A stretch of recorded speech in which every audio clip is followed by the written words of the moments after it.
नाजरीन आदाब। आवाज़ दी वॉइस की ख़ास पेशकश हम हिंदुस्तानी मुसलमान में मैं डॉक्टर हफीज़ुर रहमान आपका स्वागत करता हूँ, खैर मक़दम करता हूँ। आज हमारा मौजू है हिंदू और मुसलमानों के बीच कितनी समानताएं पाई जाती हैं, यानी कितनी यूनिटी पाई जाती है हमारे फेस्टिवल्स को लेकर, हमारे कल्चर को लेकर, हमारे सिविलाइजेशंस को लेकर, मुख्तलिफ़ इलाक़ों में अपनी ज़बानों को और खान पान को लेकर आज हम ये जानने की कोशिश करेंगे। हमारे बीच स्टूडियो में दो ख़ास मेहमान मौजूद हैं, जिसमें एक मारूफ़ हिस्टोरियन यानी विजुअल हिस्टोरियन हैं, जाना पहचाना नाम मिस रूही कुमार साहिबा। मैं उनका स्वागत करता हूं, इस्तकबाल करता हूं, जो वाइडली ट्रैवल हैं। हिंदुस्तान के मुख्तलिफ़ इलाक़ों में जाने के बाद, शहर से लेकर गांव और कस्बों में जाने के बाद ये ऑब्ज़र्व करती हैं कि हिंदू और मुसलमानों के बीच क्या क्या चीज़ें ऐसी हैं जो कॉमन पाई जाती हैं, जो हमें जोड़ती हैं एक दूसरे से। और इसी तरह हमारे बीच दूसरे इस्लामिक स्टडीज़ के मारूफ़ स्कॉलर और कई किताबों के राइटर, हमदर्द यूनिवर्सिटी में इस्लामिक स्टडीज़ के असिस्टेंट प्रोफेसर डॉक्टर वारिस मजहरी साहब हमारे बीच मौजूद हैं। हम उनका इस्तकबाल करते हैं। और मेरे साथ स्टूडियो में मेरी को एंकर जो इस चर्चा को आगे बढ़ाएंगी, मिस रेशमा रहमान साहिबा यहाँ स्टूडियो में मौजूद हैं। हज़रात, ज़ाहिर है कि अब 21st सेंचुरी में जब जगह जगह बारहा सोशल मीडिया पर और कभी कभी मेन स्ट्रीम मीडिया पर भी कभी हमें हेट की, कभी एक दूसरे को अब्यूज़ करने की, कभी एक दूसरे से शिकायतें और हिकायतों की ख़बरें नज़र आती हैं, तो जो पीस लविंग लोग होते हैं वो उससे परेशान हो जाते हैं। अली सरदार जाफ़री ने कहा था कि शिकायतें भी बहुत हैं, हिकायतें भी बहुत, मज़ा तो जब है कि यारों के रूबरू कहिए। हमारी ये कोशिश है कि हमारे अंदर क्या क्या पॉइंट ऐसे हैं जो हमें जोड़ते हैं इंसान के एतबार से, देश के एतबार से, उन पर भी हम जानने की कोशिश करेंगे। 13वीं सेंचुरी के जाने माने पोएट और एम्बेसडर ऑफ पीस कहे जाने वाले मौलाना जलालुद्दीन रूमी ने कहा था, तू बराए वसल करदा नामदी, नह बराए फसल करदा नामदी। You have been sent to unite the people, not to make them divide. और इसी तरह उर्दू के, हिंदुस्तान के मारूफ पोएट जिगर मुरादाबादी ने कहा था कि उनका जो फ़र्ज़ है वो अहले सियासत जाने, मेरा पैगाम मोहब्बत है जहाँ तक पहुँचे। अभी बहुत देर नहीं हुई है कि हम अपने देश के ताने बाने को, जिस तरह हम देश के एतबार से जब भी कोई देश की तरफ आंख उठाकर देखता है या देश की बात आती है तो कन्याकुमारी से लेकर कश्मीर तक हम एक आवाज़ होते हैं कि हम हिंदुस्तानी हैं, बंगाल की खाड़ी से लेकर महाराष्ट्र तक। इसी तरह बहैसियत नेशन हम एक दूसरे का रिस्पेक्ट करें, क्योंकि इसके इंडिकेशन कुरान में भी दिए गए हैं। कुरान की एक वर्स है, लकुम दीनुकुम वलिया दीन, यानी तुम्हारा दीन तुम्हारा रास्ता तुम्हारे लिए है, हमारा रास्ता हमारे लिए है। तकरीबन 600 वर्ष तक हिंदुस्तान में मिडिवल हिस्ट्री के पीरियड में यहाँ न सिर्फ रोलन ने बल्कि सूफिया इकराम ने भी अमीर खुसरू से लेकर निज़ामुद्दीन औलिया महबूब इलाही तक इस तबलीग को हमेशा आगे बढ़ाया है कि महबूब इलाही कहा करते थे कि हर कौम रास्तराही दीनी व क़िबलागाही, यानी हर कम्युनिटी का अपना एक रास्ता है, हर कम्युनिटी का अपना एक दीन है। और उन्होंने वसंत पंचमी जैसे ट्रेडिशन को अडॉप्ट किया था जो आज भी उनकी दरगाह के अंदर सेलिब्रेट किया जाता है। हज़रत अमीर खुसरो ने जहाँ एक तरफ उनकी अपनी ज़बान टर्किश थी और पर्शियन और अरबिक के वो बेहतरीन आलिम थे, वहीं उन्होंने संस्कृत में और एस्ट्रोलॉजी और एस्ट्रोनॉमी में वो महारत हासिल की थी। और उन्होंने कहा था कि हिंदुस्तान दुनिया का सबसे अजीम तरीन देश है। और उन्होंने 10 ऐसे पॉइंट बयान किए थे जिसकी बुनियाद पे हिंदुस्तान सबसे अहम है। वो यहाँ के कलर की तारीफ़ करते हैं, वो यहाँ के जिस म्यूज़िक को भी सेंट्रल एशिया से अडॉप्ट करते हैं तो उनके नाम ज़ोडिएक साइन पर रखते हैं और कहते हैं कि इस वक्त में ये राग गाया जाना चाहिए, इसका फ़ायदा होता है। वह हिंदुस्तान को ढोलक देते हैं, हिंदुस्तान को कव्वाली का ट्रेडिशन देते हैं और यहाँ के ज़र्रे ज़र्रे से मोहब्बत करते हैं, यहाँ के चप्पे चप्पे को अपने जज्बा इश्क की सजदागाह बनाते हैं। वहीं एक हिंदू रिफॉर्मिस्ट स्कॉलर जिनको एक बहुत बड़े धर्म गुरु के रूप में न सिर्फ हिंदुस्तान में बल्कि यूरोप और अमेरिका में माना जाता है, स्वामी विवेकानंद ने कहा था कि love is life and hatred is death, कि प्यार जो है वो ज़िंदगी है और जो नफ़रत है वो मौत है।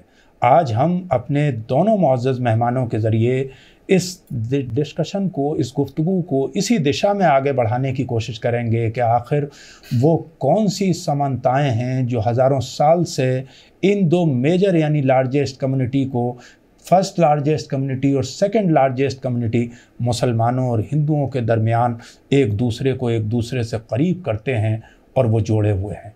इसलिए कि किसी शायर ने कहा है कि करीब आओ तो शायद हमें समझ लोगे, ये दूरियां तो गलत फहमियाँ बढ़ाती हैं।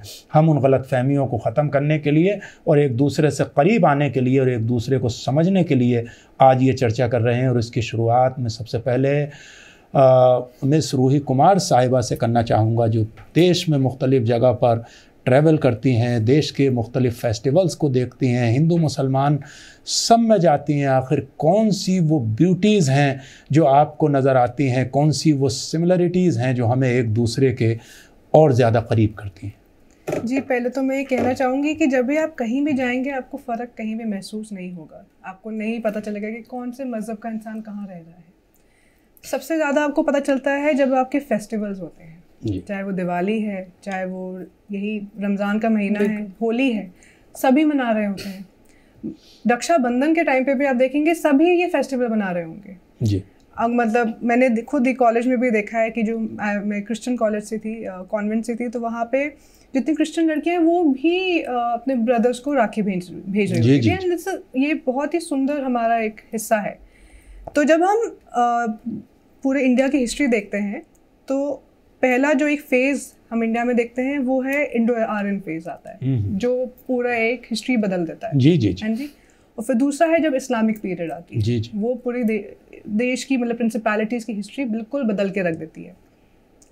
पर जब भी जब इस्लाम आया भी यहाँ पे, तो यहाँ पे वो बिल्कुल एक सिंक्रेटिक कल्चर के फॉर्म में बन गया था, मिक्स हो गया था विद डिफरेंट कल्चर। जैसे वो चाहे वो हिंदू तो थे नहीं, मतलब हिंदू हम बोल नहीं सकते उस टाइम पे, जैसे ब्राह्मण्स थे या वो वैष्णवाइट्स थे, शैवाइट्स थे, भक्ति ट्रेडिशन उस टाइम पे बहुत जोरों शोरों से थी।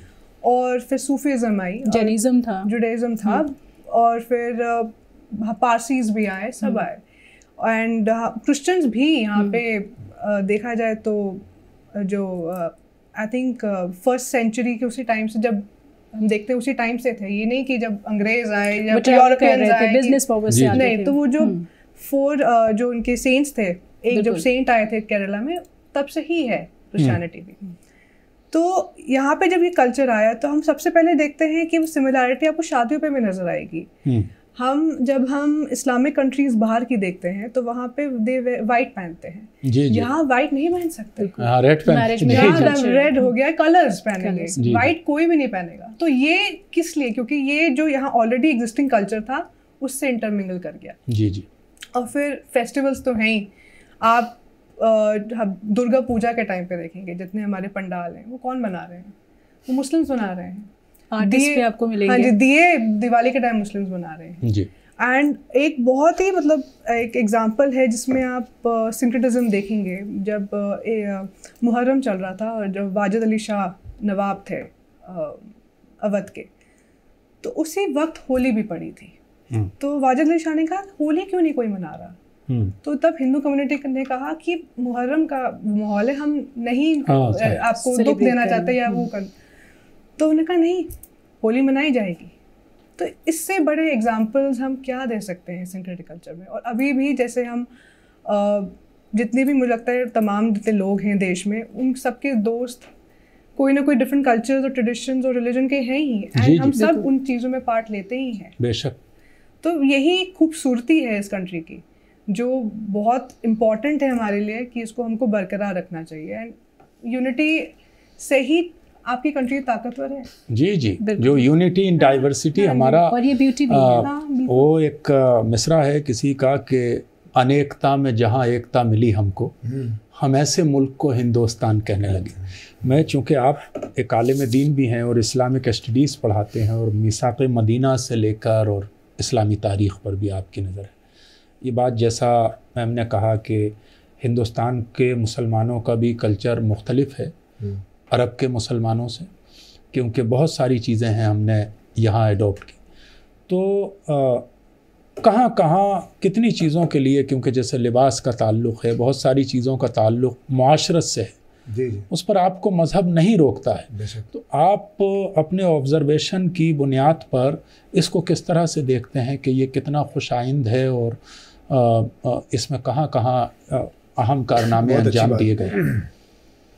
देखिए, ये जो कल्चर वाली जो चीज़ होती है ना, वो हमेशा ये कोई ग्लोबल नहीं होती। इसलिए इस्लाम का भी जो कल्चर वाला जो कंसेप्ट है, ये कोई ग्लोबल नहीं है जी। हमेशा वो ओरिजिनल लेवल पे कल्चर डेवलप होता है। इंडिया में भी यही हुआ, जब मैम कह रही थी कि एक कॉमन कल्चर डेवलप हुआ, उसको सूफियों ने, उसको शायरों ने, उसको भक्ति जो मूवमेंट थी उसके तहत एक कल्चर डेवलप हुआ। गलतफहमी वहाँ पैदा होती है कि जब हम कल्चर को प्योरली एक रिलीजियस फ्रेमवर्क में देखते हैं, उस कंटेक्स्ट में देखने की कोशिश करते हैं। इसलिए आप देखें, जैसा कि मैम ने भी इशारा किया कि अरबों का जो अपना एक कल्चर है, उनका रहन सहन, खाना पीना, उनके फेस्टिवल्स, मुख्तलिफ शादी ब्याह वगैरह की चीज़ें, यहाँ जो इंडियन कल्चर है उससे बिल्कुल बहुत ज़्यादा मुख्तलिफ है। जी जी। आप ये देखें, जब अर्ली अरब आए मलाबार में यानी केरला में आए जी, तो आप देखें कि वहाँ जो उनके तहत जो लोग मुसलमान हुए या वहाँ आकर करके वहाँ के जो बस गए, लेकिन उनका अपना कल्चर वहाँ नहीं है। वो आज भी आप देखें साउथ का वही कल्चर है, यहाँ का प्योर इंडियन कल्चर। वो धोती वगैरह इस तरह की चीज़ें पहनते हैं, आधा कपड़ा पहनते हैं, नीचे का अरबों वाला बिल्कुल नहीं।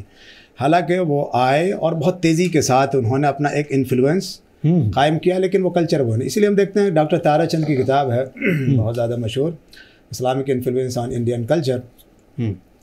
तो ये देखते हैं कि शुरू में जब मुसलमान यहाँ आए तो थोड़ा सा एक रिजर्वेशन था लोगों के जहनों में, लगता था कि एक नया कल्चर, एक नया रिलीजन, कुछ नए लोग आए हैं जो हर चीज़ को बदलना चाह रहे हैं या बदल देंगे, रिफॉर्म करेंगे। लेकिन बहुत जल्दी वो गलतफहमी दूर हो गई। ये खुद ताराचंद कहते हैं, जो हमने किताब जो मैंने बताई, जी जी जी जी, इस्लामिक काफ़ी कल्चर में की किताब है। तो इसीलिए अब ये देखते हैं कि वो पूरे इसमें जो एक कल्चर, कॉमन कल्चर जो डेवलप होकर करके हमारे सामने आया है, उसको आप मुख्तलिफ नामों से कहें, सिंक्रेटिक कल्चर कहें, उसको कॉमन कल्चर कहें, गंगा जमनी तहजीब या मुश्तरका कल्चर कहें, जी जी, वो सारी की सारी चीज़ें वो हमारे यहाँ ट्रेडिशन में इतनी पेनिट्रेट की हुई हैं, इतनी ज़्यादा सरायत किए हुई हैं, जिनको तोड़ा और अलग नहीं किया जा सकता।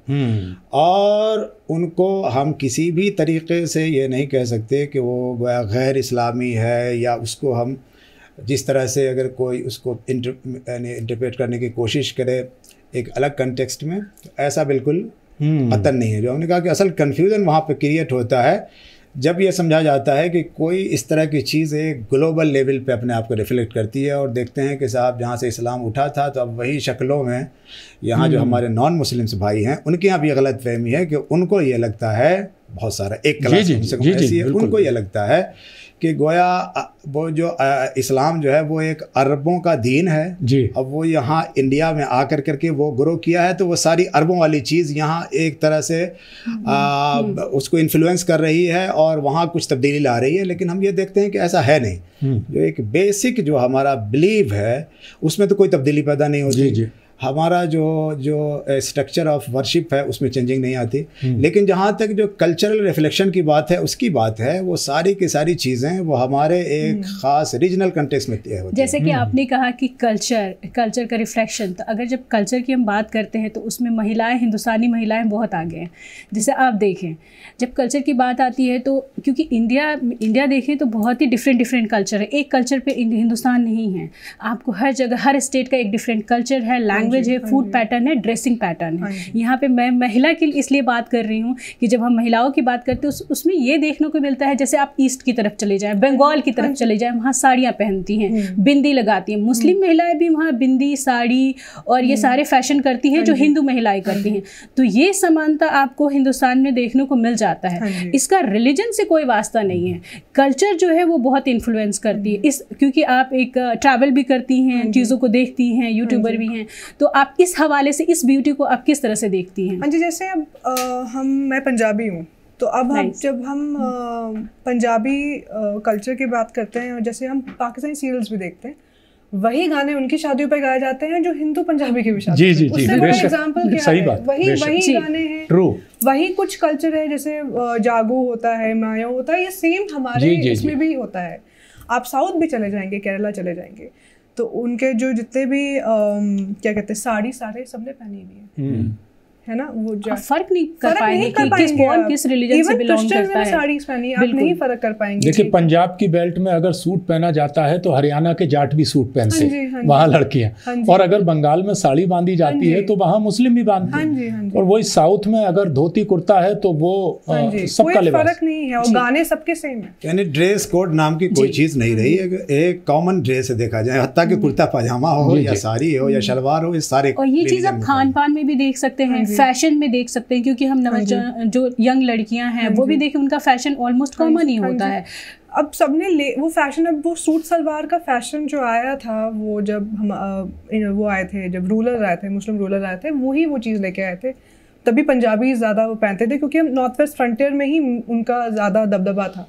अच्छा, सूट सलवार, सही बात तो ये है कि वो भी नहीं लेके आए, वो यहीं की इजाद है। जैसे कुर्ता पैजामा, ये कहीं बाहर से नहीं आया है। हाँ जी, प्रॉफिट ऑफ इस्लाम ने भी वही लिबास पहना जो अरब के दूसरे लोग पहनते थे। लिबास का ताल्लुक ज्योग्राफी से होता है। अब वहाँ ज्योग्राफिकली डेजर्ट था, तो वो लोग कवर और सर पे भी, जैसे यहाँ राजस्थान में जो जैसलमेर का एरिया है, वहाँ पर लोग वो पगड़ी बांधते हैं सभी और लॉन्ग ड्रेस पहनते हैं, जैसे साड़ीज नहीं तो है। यहाँ अलग अलग एरिया में जो लिबास पहने हैं। बिकॉज अब नॉर्थ वेस्ट फ्रंट में साड़ी कॉमन क्यों नहीं है, क्योंकि आप भाग नहीं सकते अगर कोई इन्वेजन हो। जी जी जी जी जी, तो वो भी है। लहंगे हैं, फिर भी लहंगे में आप भाग लोगे, शेरवानी वाला नहीं भाग सकता, तो आप वो पजामों में भाग लेंगे, साड़ियों में नहीं भागेंगे। अब साड़ी ज्यादातर आप सदर्न इंडिया में देखेंगे, वो भी एक रीजन। और खान पान में भी ये देख सकते हैं कि आजकल का जो फूड पैटर्न है जो चला हुआ है, उसमें क्योंकि इस टाइम पे आप देख सकते हो कि डिजिटल प्लेटफॉर्म की वजह से लोग कितनी सारी चीजें एक्सचेंज कर रहे हैं, लर्न कर रहे हैं, सीख रहे हैं और एंजॉय भी कर रहे हैं।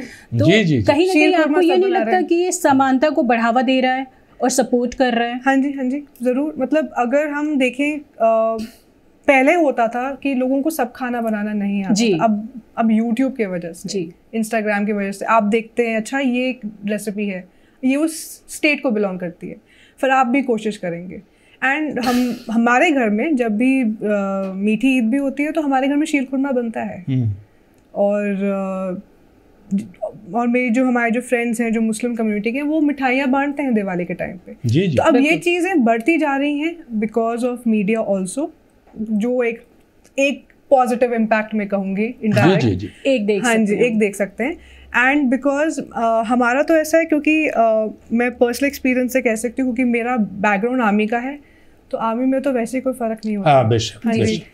तो वहाँ पे मुझे आर्मी पे एक लफ्ज़ यहाँ ज़रूर कहूँगा, एक बड़ी शख्सियत का। जब जनरल ज़मीरुद्दीन शाह साहब अलीगढ़ मुस्लिम यूनिवर्सिटी के वाइस चांसलर बने और उनका पहला रिसेप्शन इंडिया हैबिटेट सेंटर में हुआ, आई वॉज देयर, तो मैं भी वहाँ उस गैदरिंग में मौजूद था। उन्होंने सबसे पहली अपनी स्पीच में ये बात कही कि मैं आर्मी में रहा और वो सेकेंड टॉप पोजीशन तक पहुँचे, और उन्होंने कहा कि बिलीव मी, जिन लोगों के बीच में बोला उसमें मेजॉरिटी वर मुस्लिम्स, तकरीबन ऑलमोस्ट मुस्लिम्स थे। उन्होंने कहा कि मेरे साथ कभी भी मेरे मज़हब की वजह से कोई रुकावट नहीं आई और किसी भी तरह मुझे डिफरेंटली ट्रीट नहीं किया गया कि आई एम ए मुस्लिम। और यहाँ जब कॉल आई कि मुझे कम्युनिटी इज़ कॉलिंग, मेरा पैनल में नाम है, तब मैंने वहाँ रिक्वेस्ट दी कि भाई मेरी कम्युनिटी को ज़रूरत है। तो आर्मी के बारे में मैं बहुत सारी ऐसी फैमिलीज़ को भी जानता हूँ, ऐसे लोगों को भी जानता हूँ जो आर्मी बैकग्राउंड के हैं, मेरे साथ के पढ़े हुए मेरे दोस्त भी हैं आर्मी में। तो वहाँ फेस्टिवल्स को लेके जो सेलिब्रेशन है वो सभी, देखिए इमामों की जगहें भी वहाँ निकलती हैं, तो मौलाना भी होता है वहाँ और पंडित भी होता है वहाँ, और बल्कि सही हारमनी वहाँ पर कुछ जगहों पर तो ऐसा होता है कि अगर वो वर्शिप प्लेसेस अलग अलग ना भी हों तो एक हारमनी कंपाउंड है, उसे मुस्लिम नमाज के लिए इस्तेमाल कर लेते हैं, जैसे एयरपोर्ट के प्रेयर रूम की तरह, हिंदू पूजा के लिए और क्रिश्चियन और जो दूसरे हैं वो अपने अपने एतबार से। I have no doubt and salute our army for this thing के वहाँ ये जो ट्रू हारमनी है वो किसी भी और जगह से ज़्यादा है। और जब आर्मी में इतनी हार्मनी है तो फिर इस देश से यूनिटी इन डाइवर्सिटी और हार्मनी को खत्म नहीं कर हाँ सकते। जी, क्योंकि उसमें तो ये होता है आपका मुल्क पहले और आपकी रेजिमेंट पहले। बिल्कुल। जी जी। फिर आप वो बाकी चीज़ें तो दिखती ही नहीं है। जैसे अब मैं एग्जांपल दूंगी तब कब, जैसे हमारा सर्वधर्म स्थल होता है और वहाँ पे अगर मौलाना जी नहीं है तो फिर जो पंडित है वो आके अजान पढ़ेंगे, पंडित नहीं है तो मौलाना जी आके वहाँ पे दिवाली पे मिठाइयाँ बांटेंगे। तो ये बहुत कॉमन प्रैक्टिस है वहाँ पे। ईदी बांटी जाती है ईद के दिन और दिवाली के दिन वो सबको मिठाइयाँ बांटी जाएंगी इररिस्पेक्टिव। तो वहाँ तो फर्क दिखाई बिल्कुल भी और नहीं समानता यहाँ से भी देखने को मिलता है। रिसेंटली एक वीडियो काफ़ी वायरल हुआ था, वो वेरीफाइड है कि बिहार में एक कोई डिस्ट्रिक्ट है जो शायद नालंदा या कुछ है आसपास, वहाँ पे मुस्लिम पॉपुलेशन नहीं पहले हुआ करते होंगे। वहाँ एक गांव है जहाँ पे एक मस्जिद सी है, वहाँ पे जो अजान देते हैं वो लोग लाउड स्पीकर से, और 5 वक्त मैनेज करने वाले सारे वहाँ की हिंदू कम्युनिटी है। तो ये जो इस तरह की जो समानता है आज के इस हालात में, आपको किस तरह से लगता है कि किस तरह से ये पकड़ के रख सकता है हमारे देश को? ये लोगों पे डिपेंड है। एक तो आप मुझे पर्सनली लगता है कि मोहब्बत प्यार सबसे इजी चीज़ है, दिलों को जोड़ने। हाँ जी, सबसे इजी चीज़ लगती है मुझे प्यार। और नफरत तो बहुत मुश्किल है करना, मतलब मुझे समझ नहीं आता लोग इतनी जल्दी करते कैसे हैं। तो अगर ये चीज़ें हैं, प्यार है, मोहब्बत है, बिटवीन कम्युनिटीज़ हैं, तो आई डोंट थिंक कोई चीज़ तोड़ सकती है उस चीज़ को। बशीर बद्र साहब आजकल उनकी तबीयत काफ़ी दिन से बेचारे कोमा में है, और प्यार के जिस तरह पाकिस्तान में अहमद फराज और हिंदुस्तान में बशीर बद्र, ये 2 शायर यूनिवर्सिटी कैंपस और बच्चों के बहुत फेवरेट हुआ करते थे। उनके वो पंक्तियाँ मुझे याद आती हैं कि अजनबी पेड़ों के साए में मोहब्बत है बहुत, घर से निकलो तो ये दुनिया खूबसूरत है बहुत, 7 संदूकों में भरकर दफन कर दो नफरतें, आज इंसान को मोहब्बत की ज़रूरत है बहुत। तो जाहिर है कि मज़हब के एतबार से भी अगर आप देखें डॉक्टर साहब कि मज़हब का भी जो फोकस है वो आपके रास्ते में प्रार्थना और प्रैक्टिस बाद में लाता है। आपके फेथ के बाद वो पहले आपको एक अच्छा इंसान बनाने की बात करता है। और अगर आप गॉड राइट में बहुत अच्छे हैं कि आप रोज़ा, नमाज, हज, ज़कात ये सब कर रहे हैं, लेकिन अगर आप ह्यूमन राइट्स में वीक हैं तो उसे अल्लाह माफ़ नहीं करेगा। तो इस सिलसिले में भी चूँकि रमज़ान का मुबारक महीना है और इसके कुछ जो रूहानी और समाजी मैसेज है रमज़ान का, इस पर भी आप कुछ रोशनी डालें। नवरात्र भी चल रहे हैं, एक तरफ नौरूज़, अभी जो पारसी का पर्शियंस का न्यू ईयर था वो शुरू हुआ, और नवरात्र शुरू हो गया है, और हमारे रमज़ान चल रहे हैं तो उधर भी फास्टिंग है, इधर भी फास्टिंग है। तो इसका जो मैसेज है फास्टिंग का वो हमें समाजी और रूहानी हिसाब से किस तरह से कनेक्ट करता है एक दूसरे के साथ। बहुत अच्छी बात। तो पहले उससे पहले एक चीज़ मैं बताऊं, देखिए ह्यूमन डिग्निटी को बहुत ज़्यादा ज़ोर ख़ुद इस्लाम में दिया गया है। कुरान में कहा गया कि वलक़द कर्रमना बनी आदम, जी हमने इंसानों को डिग्निफाइड, ऑनरफुल बना करके पैदा किया, जी उसको डिग्निटी दी है। वो डिग्निटी उसकी हर वक्त रहती है, चाहे वो मुसलमान हो, गैर मुस्लिम हो या कुछ भी हो, लेकिन उसकी ह्यूमन डिग्निटी अपनी जगह बिल्कुल बरकरार रहती है। रसूलुल्लाह सल्लल्लाहु अलैहि वसल्लम की बहुत ही ज़्यादा, प्रोफेट मोहम्मद की बहुत ज़्यादा मशहूर ये वाक़या है कि एक किसी जीव का जनाजा आ रहा था, जी, तो आप खड़े हो गए, तो उनके जो कॉम्पेनियंस थे उन्होंने कहा कि ये तो एक नॉन मुस्लिम का जनाजा फ्यूनरल है, आप उसमें खड़े हो रहे हैं। तो प्रोफेट मोहम्मद ने कहा कि सल्लल्लाहु उन्होंने कहा कि ये इंसान तो है ना, तो ये इंसानियत की बात है कि उसका एहतराम इस्लाम में, इसी तरह से हिंदुइज़म में, इसी तरह से क्रिश्चियनिटी में, और जो हमारी जो रिलीजन्स हैं उनमें ये एहतराम सिखाया जाता है। ये अलग बात है कि जब आप मिस इंटरप्रेट करते हैं रिलीजन को अपने सेल्फ इंटरेस्ट के लिए, तो फिर मसला सारा का सारा वहाँ पे पैदा होता है। बेशक।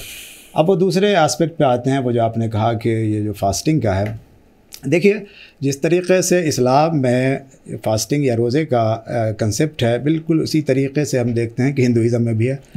वहाँ भी उसी तरीके से फास्टिंग की जाती है, और नवरात्रि में यहाँ हम 1 महीना करते हैं, यहाँ कोई 9 दिन करते हैं, जी। लेकिन फास्टिंग की वही स्पिरिट है। इसी तरह से और देखें आप, मिसाल के तौर पे हज में जिस तरह के हज की शक्ल में जो आप वहाँ जो आप जिस ड्रेस में आप हाजियों को देखते हैं उसमें देखें, और यात्रा करने वाले जो लोग यात्रा कर रहे होते हैं उनका जो जिस तरह से लिबास होता है आप देखेंगे उसी तरह की सिमिलरिटी है। बल्कि आप ये देखेंगे जिस तरह पिलग्रिमेज का एक कंसेप्ट यहाँ है उसी तरह से यात्रा वाला एक कंसेप्ट है। और इस तरह से कि गोया हमें मटेरियलिज्म से वर्ड से हट करके थोड़ा अपनी स्पिरिचुअलिटी के लिए आगे बढ़ना है। ये चीज़, ये जो एक कॉमन स्पिरिट है ये हिंदुइज़्म में उसी तरह से पाई जाती है जिसको हम रात दिन देखते रहते हैं। मुसलमानों में भी इसी तरीके से पाई जाती है। सूफिया के ट्रेडिशन में हमारे यहाँ तो बहुत ज़्यादा पाई जाती है। ये जो रोज़ा है इसका बुनियादी मकसद, जैसा कि प्रोफेट मोहम्मद सल्लल्लाहु अलैहि वसल्लम ने कहा कि ये जो है ये मंथ ऑफ सिंपैथी या एम्पैथी है। ये मवासात का, दूसरे के साथ हमदर्दी और सिंपैथी का महीना है। Very good. तो इसकी स्पिरिट ये है, बुनियादी जो फ़िलासफ़ी इसकी है कि आप फास्टिंग इसलिए करें ताकि आप उन लोगों के दर्द को महसूस कर सकें जिनके पास 2 वक्त के खाने नहीं मिलते। बेशक। और इसीलिए इसमें सबसे ज़्यादा चैरिटी पे भी जोर दिया गया है तरह तरह से, और साथ साथ इसीलिए फास्टिंग के साथ साथ चैरिटी चलती रहती है। जी जी। ईद की नमाज से पहले कहते हैं कि हर हाल में आपको चैरिटी के नाम पे सदक़तुल फित्र को अदा करके ही आपको जाना है। जी। ज़कातें वकातें सारे के सारे इसी रमज़ान में निकाली जाती हैं। इफ़्तार कराने को सबसे ज़्यादा अहमियत दी जाती है कि रोज़ा इफ़्तार कराया जाए, तो ज़कात चैरिटी के नाम पे भी दिया जाए, इफ़्तार कराया जाए। तो इसका जो बुनियादी फ़ोकस है, थ्रस्ट है इस बात पे कि हम इंसानियत की कैसे खिदमत करें, उनकी फ़ीलिंग को कैसे शेयर करें, उनके एहसासात को अपने अंदर कैसे उतारें, और हम ये महसूस करें कि हमें किस तरीके से इंसानियत की खिदमत करनी है, उनके दर्द को समझना है, उसको ले जाना है। अंडरस्टैंडिंग है उसको भी कम करने की कोशिश कर सकते हैं, और ये हर जगह से दोनों तबकों से लोग कर सकते हैं।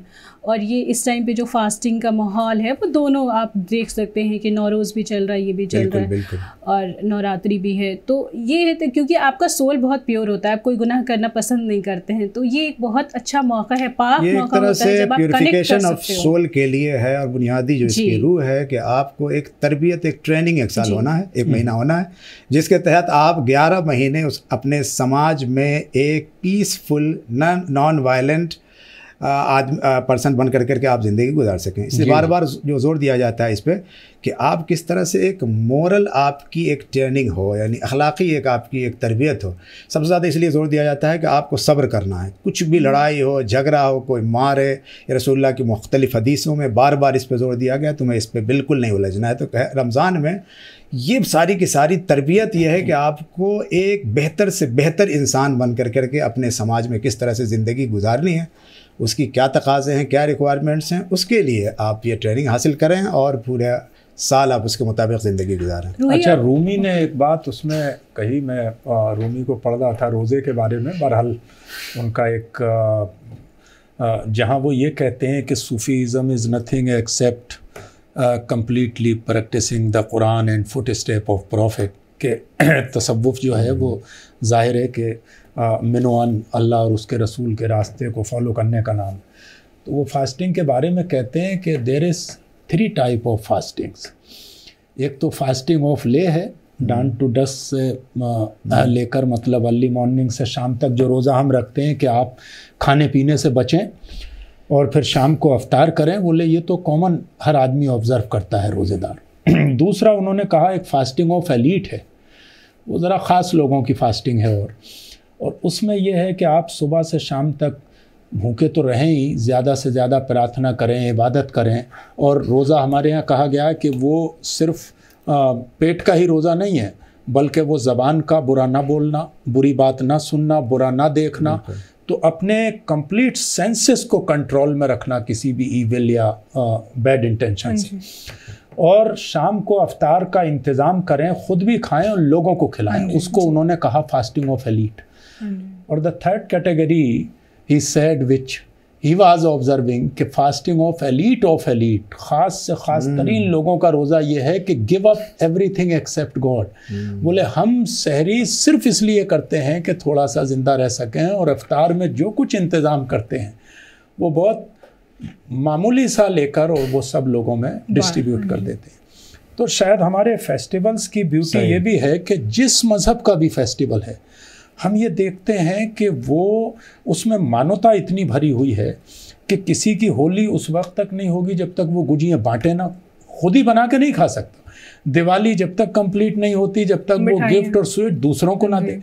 ईद में हम सब के घर में वो चीज़ें बनती हैं, लेकिन इसके बावजूद चाहे पड़ोस से भी आए, लेकिन हम पड़ोसी को देना और उसके यहाँ पर पहुँचाना ये ज़रूरी होता है। तो शायद फेस्टिवल का एक ब्यूटीफुल एस्पेक्ट ये भी है कि ये कहीं ना कहीं पॉवर्टी को एलिमिनेट करने के लिए, जिसके यहाँ वो चीज़ नहीं है उस तक पहुँचाने के लिए, भूखे और प्यासों के लिए और इंसानियत को, क्योंकि जब हम कोई चीज़ें शेयर करते हैं आपस में तो जो life is nothing accept sharing and caring, तो वो कहीं ना कहीं हमारे भरोसे को बढ़ाती है, हमारे बीच मोहब्बत को बढ़ाती है। हाँ जी जी। रूही, आप यूथ हैं तो आपसे ये सवाल बनता है कि आप ये बताइए कि हिंदू और मुसलमान में जो एक रिलेशन है, एक बॉन्ड है, इसको और आगे बढ़ाने के लिए, मजबूत करने के लिए, है ना, संबंध मजबूत करने के लिए कैसे कदम उठाना चाहिए एक यूथ के तौर पे? उसकी जिम्मेदारी छोड़ देनी चाहिए। Very good, seriously.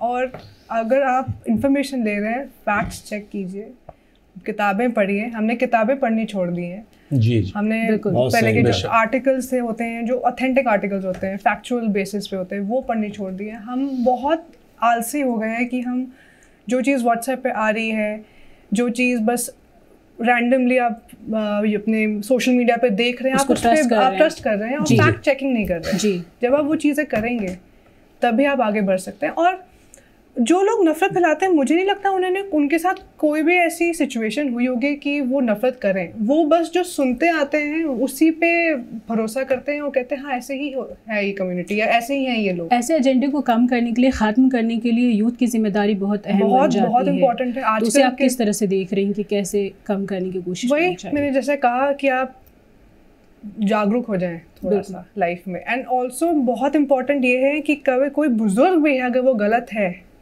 तो आप उनको सही करें, तो काउंटर करें, गाइड करें। It is very important. Good. Maulana doctor साहब, अभी जिस हालात से हम लोग गुजर रहे हैं, जाहिर है कि सोशल मीडिया का पॉजिटिव इम्पैक्ट तो ये है कि सुबह के अखबार का इंतज़ार नहीं करना होता, टेलीविज़न की प्राइम न्यूज़ का इंतज़ार नहीं करना होता, वो हम तक पहुंच जाती। तो जहाँ या इंस्टेंट इन्फॉर्मेशन जो है वो आपके फिंगर टिप्स पर है, उसको आप हासिल कर लेते हैं। लेकिन जैसा मैम ने इशारा किया उसकी तरफ के जो फेक इन्फॉर्मेशन फैलाई जाती है, जिसकी वजह से हम उसे इतना फॉरवर्ड कर देते हैं, इतना आगे बढ़ा देते हैं कि वो सही वहाँ तक पहुँचाने तक कुछ हो जाता है। हाँ जी। तो इसको कंट्रोल करने का जो मैकेनिज़्म है, या इसमें हम किस तरह से कंट्रीब्यूट कर सकते हैं कि जो हमारी आने वाली नस्लें हैं वो हमारी डाइवर्सिटी को की और ज़्यादा हिफाजत करें, उसको और ज़्यादा आगे बढ़ाएं। और जाहिर है कि एक ऐसा खूबसूरत देश के जहाँ इतनी सारी ज़बानें, तकरीबन 1600 ज़बानें हैं, जहाँ इतने रंग हैं, जहाँ इतने मौसम हैं कि जब चाहिए गर्मी का और जब चाहिए सर्दी का और जब चाहिए डेज़र्ट का मज़ा लीजिए, जहाँ इतने मज़ाहिब हैं, तो जहाँ इतनी ब्यूटी है, उसको और आगे बढ़ाने के लिए हम और हमारी जैसे हम इस नस्ल की क्या जिम्मेदारी है कि आने वाली नस्लों के हाथ में वो एक ऐसा मुल्क दें। बहुत शुक्रिया। ये जो ख़ास तौर से इन्होंने ये बात कही, सही बात ये कि इससे जो एक जहन मिसलीड हो रहा है, उसके अंदर जो गुमराही पैदा हो रही है, ये ख़ास तौर से हम जिस सोशल मीडिया के दौर में हैं, इसमें इस पूरे को कंट्रोल करना बहुत आसान किसी के लिए भी नहीं है जी। लेकिन और चूँकि किसी के लिए नहीं है, इसलिए जो अभी ग्रोइंग जनरेशन है उसकी ज़िम्मेदारी, उसकी रिस्पॉन्सिबिलिटी और ज़्यादा बढ़ जाती है कि हम किस तरह से ऐसी जो र्यूमर्स फैलाए जाते हैं या इस तरह का जो, और उससे जो एक स्टेरियोटाइप पैदा होता है, जन्म लेता है, और फिर उससे एक नफ़रत की आग जो है फैलती है, उसको हम किस तरह से कंट्रोल करें। देखिए, इसमें जो मज़हबी लोग हैं, वो जो हमारे गैर मज़हबी हैं, वो हमारे जो सियासी पॉलिटिकल हैं, वो इन तमाम की ज़िम्मेदारियाँ हैं, गवर्नमेंट की ज़िम्मेदारियाँ। हमारे पास ऐसे इदारे होने चाहिए कि जो इस तरह की चीज़ों पे बंदिश लगा सकें। कुरान में कहा गया कि तुम्हारे पास कोई ऐसी न्यूज़ या कोई ऐसी ख़बर आए तो तुम उसको चेक करो, जी जी, और बगैर चेक किए उसको नहीं फैलाओ, तो एक प्रिंसिपल के तौर पे। लेकिन जाहिर है वो एक प्रिंसिपल या एक थ्योरी अपनी जगह होती है, अमल ये होता है कि ख़ुद हम लोग बहुत सारी न्यूज़ जो इस तरह से आती हैं हम उसको बगैर इसके कि ज़रा सा पहले वेरीफाई करें और देखें कहाँ से आया, किसने बनाई है न्यूज़, क्या किया। जब तक वो बहुत ज़्यादा फैल चुका होता है तब कुछ लोग को ज़रा सा ये होते हैं, बेदार होते हैं कि अच्छा ये मसला पैदा हुआ है। तो हमें लगता है कि ख़ास तौर से जो हमारे रिलीजियस या पॉलिटिकल लीडर्स हैं उनको सामने आना चाहिए, उनको ये ज़िम्मेदारी अदा करनी चाहिए कि हम अपनी जो जनरेशन है, हमारी जो नस्ल है, उसकी तरबियत कैसे हो। ये हमारे मदरसों में, हमारे स्कूलों में, हमारी यूनिवर्सिटियों के लेवल पे भी हमें इस चीज़ की तरबियत होनी चाहिए इंडिविजुअल्स की, कि हम किस तरह से इस तरह की चीज़ों में को कंट्रोल करें ताकि ऐसी तमाम चीज़ें, डिस्ट्रक्टिव चीज़ें जिससे हमारा समाज टूटता है और उससे गलतफहमी पैदा होती है, क्योंकि ये किसी एक रिलीजन, एक कम्युनिटी, एक समाज के साथ भी ख़ास नहीं है जी और बहुत ज़्यादा फैली हुई है, इसलिए ये सारे ही की रिस्पॉन्सिबिलिटी होती है। वेरी गुड, बहुत अच्छा मैसेज दिया हमारे पैनलिस्ट ने। मुझे उदय प्रताप सिंह जी का ये बहुत ही मशहूर शेर याद आया कि न तेरा है न मेरा है, ये हिंदुस्तान सबका है, नहीं समझी गई ये बात तो नुकसान सबका है। हमें अपने घरों से ये काम शुरू करना होगा कि अपने बच्चों को तरबियत देते वक्त उन्हें हिंदू और मुसलमान समझाने के बजाय उन्हें इंसान समझाना होगा, एक दूसरे की रिस्पेक्ट करनी होगी। मैंने खुद पर्सनली भी इस बात को ऑब्ज़र्व किया है। मैं खुद एक मिक्स सोसाइटी में रहता हूँ कि जो लोग मिक्स पॉपुलेशन में रहते हैं उनके अंदर अंडरस्टैंडिंग लेवल उन लोगों से ज़्यादा अच्छा होता है जो किसी पर्टिकुलर कम्युनिटी में रहते हैं। जिस तरह मैम ने आर्मी का जिक्र किया, क्योंकि वहाँ पर सब लोगों का आपस में इंटरेक्शन होता है, एक दूसरे को जानते हैं। हम अगर कोएड इदारों में पढ़ने वाले बच्चों के अंदर भी वही अच्छा मिजाज होता है, इसी तरीके से जो हॉस्टल लाइफ में कोएड इदारों में जो लोग रहते हैं उनके अंदर भी अंडरस्टैंडिंग इसी तरह डेवलप होती है। लेकिन हम अगर एक पर्टिकुलर कम्युनिटी इंस्टीट्यूशन में होते हैं और किसी पर्टिकुलर कम्युनिटी लोकेलिटी में रहते हैं, तो हो सकता है कि हम किसी ऐसी लोकेलिटी में रह रहे हों जहां हम रमज़ान और ईद तो एंजॉय करते हों, लेकिन होली और दिवाली की खुशियां हमारे दरवाजे तक नहीं पहुंच सकती हों। और हो सकता है कि हम किसी ऐसी जगह रह रहे हों जहां हम होली, दिवाली और नवरात तो एंजॉय कर रहे हों, लेकिन ईद की सेवइयों का मज़ा लेने से हम दूर हों। लिहाजा हिंदुस्तान की ब्यूटी ये है, मैंने डिफरेंट अपने बाहर के सफ़र में भी ये देखा है कि लोग इसको हमारी ताकत के एतबार से देखते हैं और कम्प्लीमेंट देते हैं कि हिंदुस्तान में किस तरह लोग एक ही सोसाइटी में, एक ही टावर के अंदर अलग अलग मज़ाहिब के लोग रहते हैं। जबकि यूरोप और अमेरिका जैसी सोसाइटीज़ में भी गोरे एक तरफ रहते हैं तो ब्लैक लोग एक तरफ रहते हैं, एशियन एक तरफ रहते हैं, वहाँ भी डिविजन्स ज़्यादा हैं। ये हिंदुस्तान है जो सबको जोड़ता है और यूनिटी की बात करता है। और अगर हमारे अंदर एक दूसरे को समझने का, बर्दाश्त करने का, उसकी खुशियों पर मुबारकबाद देने का और उसके गमों को शेयर करने का जज्बा पैदा हो जाए, तो हमें दुनिया की कोई ताकत, सुप्रीम कम्युनिटी और सुप्रीम कंट्री होने से दुनिया की कोई ताकत नहीं रोक सकती। यही हमारी बहुत बड़ी ताकत है। निज़ामुद्दीन औलिया महबूब इलाही हज़रत अबू सईद अबुल खैर के वो अशार फ़ारसी के अक्सर गुनगुनाया करते थे, जिनका मफ़हूम ये है कि अगर लोग आपके रास्ते में नफ़रतों के कांटे बिछाते हैं और जवाब में तुम भी कांटे बिछाओगे तो पूरी ज़मीन कांटों से भर जाएगी, बल्कि उनके जवाब में तुम फूल बिछाओ। हमारा जो रिएक्शन है इनिशियल, वो चाहे मज़हब को लेकर हो, चाहे किसी कम्युनिटी अफेयर्स को लेकर हो, वो बहुत ही हार्श होता है, हम सच्चाइयों तक नहीं पहुंचते। और ये बहुत बड़ा अलमिया है, अनफॉर्चुनेट है कि हमारे यहाँ धर्म की तबलीग जो है वो नेता करता है और पॉलिटिक्स का काम जो है वो हमारा आलिम या पंडित करने की कोशिश करता है। जिसकी जो एक्सपर्टीज़ है, स्पेशलाइजेशन है, मुझे लगता है कि उसको वो काम करने दिया जाए। हम अपनी आने वाली जनरेशन को प्यार सिखाएं, जिस तरह मैम ने अपनी शुरू की गुफ्तगू में कहा, उन्हें अच्छा इंसान बनना सिखाएं। वो खुद ब खुद बड़े होने के बाद अपने मज़हब को वो खुद ब खुद समझ जाएंगे। आप उनको अच्छा इंसान बना दीजिए, इसी से हिंदुस्तान आगे बढ़ेगा, इसी से हमारा समाज आगे बढ़ेगा, हमारी कम्युनिटी आगे बढ़ेगी, हम अच्छे धार्मिक के रूप में भी जाने जाएंगे। हम एक बार फिर अपने तमाम दर्शकों को नवरात्रि, नौरोज़, रमज़ानुल मुबारक सबकी दिली मुबारकबाद देते हैं और ये उम्मीद करते हैं कि आने वाला साल और आने वाला वक्त हम सब के लिए, हमारे देश के लिए, हमारे पूरे भारतीय समाज के लिए बहुत बेहतर साबित होगा। अगले हफ्ते किसी नए मौजू पर नए मेहमानों के साथ फिर हाजिर होंगे। तब तक के लिए मुझे और मेरे साथ रेशमा रहमान को इजाज़त दीजिए। और मैं एक बार फिर शुक्रिया अदा करता हूं डॉक्टर वारिस मजहरी साहब और मिस रूही कुमार साहिबा का कि आपने अपनी कीमती राय से और कीमती मशवरों से हमारे नाजरीन को नवाजा। बहुत बहुत शुक्रिया। आदाब। Thank you.